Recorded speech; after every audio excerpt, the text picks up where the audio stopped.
1952 का हर्षद मेहता घोटाला भारतीय वित्तीय इतिहास में एक ऐसा अध्याय है जिसने देश के शेयर बाजार और बैंकिंग प्रणाली की नींव हिला दी थी। यह सिर्फ एक वित्तीय धोखाधड़ी नहीं थी, बल्कि एक ऐसी घटना थी जिसने भारत के आर्थिक परिदृश्य को हमेशा के लिए बदल दिया। यह घोटाला लगभग Rs4,000 से Rs5,000 करोड़ रुपए का था, जो उस समय एक बहुत बड़ी राशि मानी जाती थी। इसने वित्तीय प्रणाली में मौजूद गहरी खामियों को उजागर किया और भारतीय शेयर बाजार को एक नए, अधिक पारदर्शी और विनियमित युग की ओर धकेल दिया।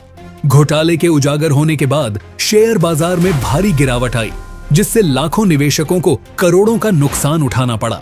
इस कहानी के केंद्र में हर्षद शांतिलाल मेहता नामक एक व्यक्ति था, जिसका जन्म 29 जुलाई 1954 को गुजरात के राजकोट में हुआ था और उसका बचपन मुंबई के कांदिवली में बीता। 1976 में B.Com की पढ़ाई पूरी करने के बाद मेहता ने new India assurance company limited में एक सेल्समैन के रूप में अपनी पहली नौकरी की। इसी दौरान उनकी शेयर बाजार में गहरी दिलचस्पी जगी। इस नई रुचि ने उन्हें अपनी नौकरी छोड़ने और 1991 में एक ब्रोकरेज फर्म में शामिल होने के लिए प्रेरित किया।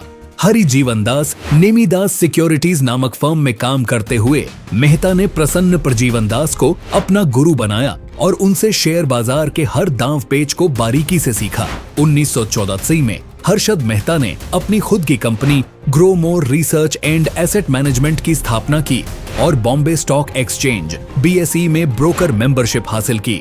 1990 तक हर्षद मेहता भारतीय स्टॉक मार्केट में एक बड़ा नाम बन चुके थे।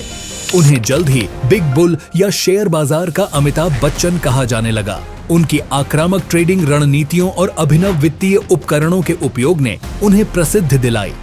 वे अंडरवैल्यूड ब्लू चिप कंपनियों में भारी मात्रा में निवेश करते थे और खुले तौर पर उनके बारे में बात करते थे, जिससे खुदरा निवेशक उनके पीछे चलने लगते थे। उनकी कार्यशैली में रिस्क है तो इश्क है जैसे डायलॉग लोकप्रिय हुए, जो उनकी जोखिम लेने की प्रवृत्ति को दर्शाते थे।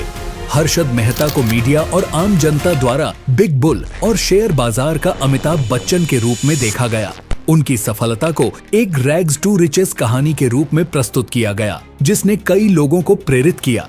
अखबारों में उनकी सी फेसिंग बंगले और लग्जरी कारों की खबरें सुर्खियां बटोरती थीं, जिससे उनकी छवि और मजबूत होती थी। इस सकारात्मक मीडिया कवरेज और सार्वजनिक प्रशंसा ने निवेशकों में उनके प्रति एक अंधविश्वास पैदा कर दिया।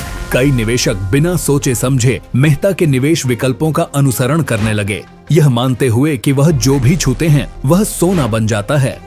यह घटनाक्रम इस बात को दर्शाता है कि कैसे मीडिया और सार्वजनिक धारणा एक व्यक्ति की छवि को बढ़ा चढ़ाकर पेश कर सकती है, जिससे बड़े पैमाने पर धोखाधड़ी को अंजाम देने में मदद मिलती है।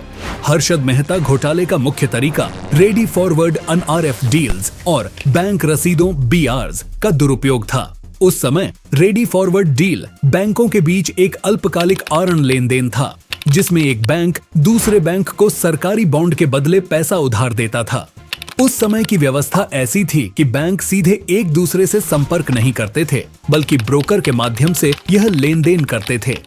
जब बैंक तुरंत सरकारी प्रतिभूतियां गवर्नमेंट सिक्योरिटीज नहीं दे पाते थे, तो वे एक बैंक रसीद BR जारी करते थे। यह एक रसीद थी जो यह दर्शाती थी कि प्रतिभूतियां बाद में वितरित की जाएंगी। मेहता ने कुछ छोटे बैंकों जैसे बैंक ऑफ कराड़ और मेट्रोपॉलिटन कोऑपरेटिव बैंक के भ्रष्ट अधिकारियों के साथ मिलकर ऐसी जाली बैंक रसीदें जारी करवाईं, जिनके पीछे कोई वास्तविक सरकारी प्रतिभूतियां नहीं थीं। इन जाली BRs के बदले मेहता ने अन्य बैंकों से भारी मात्रा में पैसा उधार लिया, यह सोचकर कि वे वैध सरकारी प्रतिभूतियों के बदले उधार दे रहे हैं। यह पैसा मेहता के व्यक्तिगत खातों में आता था, जिसे वह शेयर बाजार में निवेश करता था। हर्षद मेहता ने इस अवैध रूप से प्राप्त धन का उपयोग चुनिंदा शेयरों, विशेष रूप से ब्लू चिप कंपनियों जैसे ACC, स्टरलाइट इंडस्ट्रीज और वीडियोकॉन के शेयरों की कीमतों को कृत्रिम रूप से बढ़ाने के लिए किया। उदाहरण के लिए ACC का शेयर, जो 1971 में Rs200 पर कारोबार कर रहा था, केवल 3 महीने में Rs 9000 तक पहुंच गया, जो 4400% की वृद्धि थी। जब कीमतें अपने चरम पर पहुंच जाती थीं, तो मेहता और उनके सहयोगी भारी मुनाफा कमाकर शेयर बेच देते थे। यह तालिका दर्शाती है कि हर्षद मेहता ने कैसे चुनिंदा शेयरों की कीमतों को कृत्रिम रूप से बढ़ाकर भारी मुनाफा कमाया, जिससे बाजार में एक अस्थिर बुलबुला बना। हर्षद मेहता घोटाले का पर्दाफाश करने में वित्तीय पत्रकार सुचेता दलाल की भूमिका केंद्रीय थी। उन्होंने द टाइम्स ऑफ इंडिया में अपने लेखों के माध्यम से मेहता की धोखाधड़ी वाली गतिविधियों को उजागर किया। उनकी 1933 की पुस्तक the scam, who win, who lost, who got away, जिसे उन्होंने देबाशीष बसु के साथ लिखा था, सुचेता दलाल को उनकी पत्रकारिता के लिए 2006 में पद्मश्री से भी नवाजा गया। यह घोटाला केवल हर्षद मेहता तक सीमित नहीं था। इसमें कई बैंक अधिकारी, ब्रोकर और अन्य प्रभावशाली व्यक्ति शामिल थे। State Bank of India, SBI, Standard Chartered Bank, ANZ Grindlays Bank, Bank of America, Andhra Bank, UCO Bank, Bank of Karad, BOK और मेट्रोपॉलिटन कोऑपरेटिव बैंक, MCB जैसे बैंक इसमें शामिल थे या प्रभावित हुए थे। पल्लव शेठ, अजय कयान, ब्रोकर, आदित्य बिड़ला, हेमंत कोठारी, उद्योगपति और RBI गवर्नर एस वेंकटरमन जैसे कुछ नाम भी सामने आए थे, जिन पर मेहता की बाजार हेरफेर को सुविधाजनक बनाने का आरोप था। मेहता ने एक प्रेस कॉन्फ्रेंस में तत्कालीन प्रधानमंत्री P.V. नरसिम्हा राव को 1 करोड़ रुपए की रिश्वत देने का भी दावा किया था। हालांकि इसका कोई सबूत नहीं मिला और कांग्रेस ने इन आरोपों को नकार दिया। अप्रैल 1952 में सुचेता दलाल ने द टाइम्स ऑफ इंडिया में एक रिपोर्ट प्रकाशित की, जिसमें हर्षद मेहता की धोखाधड़ी वाली गतिविधियों का खुलासा किया गया। इस रिपोर्ट में स्टेट बैंक ऑफ इंडिया द्वारा मेहता से 500 करोड़ की अनियमितताओं को ठीक करने के लिए कहने का उल्लेख था, जिसने पूरे देश में हंगामा मचा दिया। घोटाले के उजागर होते ही शेयर बाजार का बुलबुला फट गया, जिससे बाजार में भारी गिरावट आई। सेंसेक्स 500 अंक से गिरकर 500 अंक पर आ गया, जिससे Rs 1000 अरब 1 लाख करोड़ रुपए से अधिक का बाजार पूंजीकरण नष्ट हो गया। निवेशकों का विश्वास बुरी तरह हिल गया और लाखों परिवारों को नुकसान हुआ। हर्षद मेहता को 4 जून 1992 को केंद्रीय जांच ब्यूरो CBI द्वारा गिरफ्तार कर लिया गया। मेहता पर 72 आपराधिक मामले और 600 से अधिक दीवानी मुकदमे दर्ज किए गए। उन्हें 9 साल तक मुकदमे का सामना करना पड़ा और अंततः उन्हें केवल 4 मामलों में दोषी ठहराया गया।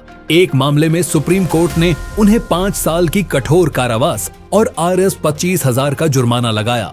31 दिसंबर 2001 को हर्षद मेहता की ठाणे सिविल अस्पताल में दिल का दौरा पड़ने से मृत्यु हो गई, जब वह न्यायिक हिरासत में थे। घोटाले ने भारत की वित्तीय और नियामक प्रणालियों में महत्वपूर्ण सुधारों को प्रेरित किया। स्टॉक बाजारों में संचालन को नियंत्रित करने वाले नियमों को कड़ा किया गया और बेहतर निगरानी और जोखिम शमन तंत्र लागू किए गए। डिजिटल बैंकिंग और डीमैटेरियलाइज्ड शेयरों को तेजी से अपनाया गया, जिससे भौतिक शेयर प्रमाण पत्रों की आवश्यकता समाप्त हो गई और लेन देन अधिक सुरक्षित हो गए। आधुनिक स्टॉक एक्सचेंजों की स्थापना की गई और ऑनलाइन सुरक्षा प्रणालियों की शुरुआत हुई, जिससे बाजार की पारदर्शिता बढ़ी। बैंकिंग और वित्तीय लेन देन में अधिक पारदर्शिता और जवाबदेही पर जोर दिया गया। जानकीरमन समिति और नरसिम्हम समिति जैसी कई समितियों का गठन किया गया, जिन्होंने वित्तीय प्रणाली में खामियों को दूर करने और व्यापक सुधार लाने की सिफारिशें की। इस घटना के परिणाम स्वरूप सेबी को एक मजबूत नियामक निकाय के रूप में स्थापित किया गया। बैंकिंग प्रणाली में पारदर्शिता और जवाबदेही में वृद्धि हुई और ऑनलाइन ट्रेडिंग तथा डीमैटेरियलाइज्ड शेयरों जैसी आधुनिक प्रणालियों को अपनाया गया। ये सुधार न केवल प्रतिक्रियात्मक थे, बल्कि उन्होंने भारत के वित्तीय बाजार को अधिक परिपक्व, सुरक्षित और निवेशक अनुकूल बनाने की दिशा में एक बड़ा कदम उठाया। हर्षद मेहता की कहानी हमें याद दिलाती है कि वित्तीय प्रणाली की अखंडता केवल नियमों पर नहीं, बल्कि उन्हें लागू करने वाले व्यक्तियों और संस्थानों की ईमानदारी पर भी निर्भर करती है। यह भविष्य की पीढ़ियों के लिए एक सुरक्षित और विश्वसनीय वित्तीय प्रणाली सुनिश्चित करने के लिए निरंतर निगरानी और नैतिक आचरण के महत्व को रेखांकित करता है।